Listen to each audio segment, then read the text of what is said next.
Normally when you think about what college students are worrying about is like grades, living on their own, and future career paths. But you normally don't think they're worrying about where their next meal is coming from or if they have enough money for food. But unfortunately it does happen, and it shouldn't be that way.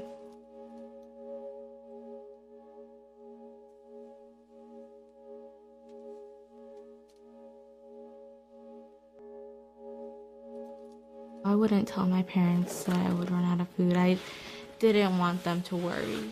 If I didn't have food on like Friday, I would just wait until Monday when I could go to the meal hall and swipe my card. Hi, I'm Angela Rodriguez. I immigrated from Colombia when I was 3, and I'm a first-generation college student.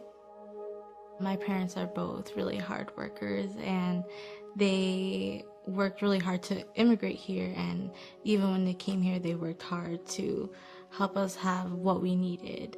Even if it wasn't as much as other people, it was still sufficient. I got accepted into the University of Florida. When I did get accepted, it was great, but then also the other reality was that how am I supposed to pay for this? So I applied to a lot of scholarships, but in the end, it didn't cover everything.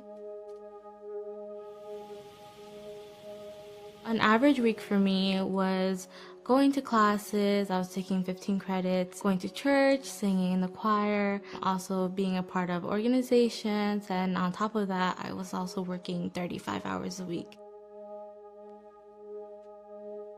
I remember one time I was working and I had an assignment to turn in that night, but I was like, I have to keep working because I need the money, and so I wasn't able to turn in that assignment on time because I needed the money more, and so I would have to choose whether I wanted good grades or if I wanted money or food. The USDA defines food security as having access to nutritionally adequate, safe, and acceptable foods obtained in socially acceptable ways. Nationally, we have 2016 data that show that 12.3% of U.S. households are considered food insecure. Now, we just did a survey here at the University of Florida in the fall that indicated that 31% of the students who responded and who surveyed were food insecure. So much higher than the national average. So if you think about a college student and how their lives might be different than the general population, a lot of times these kids are coming to campus, it's their first time away from home, right? They might not know how to make the best decisions with money, so there's problems there. The very high cost of tuition and books and rent, the stress that comes with classes, but then you add on stress of not getting enough food, right? How are they supposed to concentrate in class?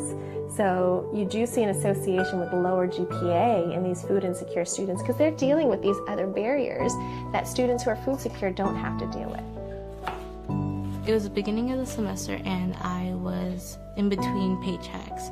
So I had started working, but I hadn't gotten my paycheck yet. And so I didn't know where I was going to get money from for food, and I didn't want to ask my parents. It was my old roommate from freshman year. She was the one who told me about the food pantry and that they have free food for students, and I was like, what? Like, that's what? Free food?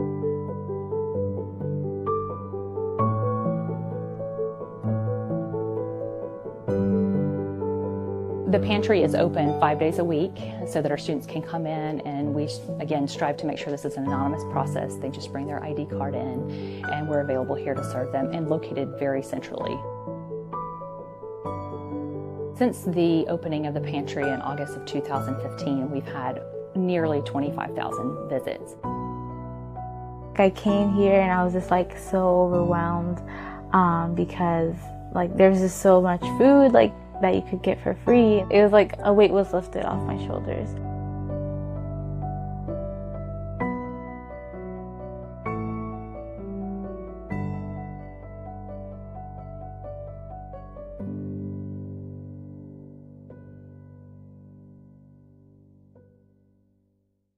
Hello Today fans, thanks for checking out our YouTube channel. Subscribe by clicking that button down there and click on any of the videos over here to watch the latest interviews, show highlights, and digital exclusives.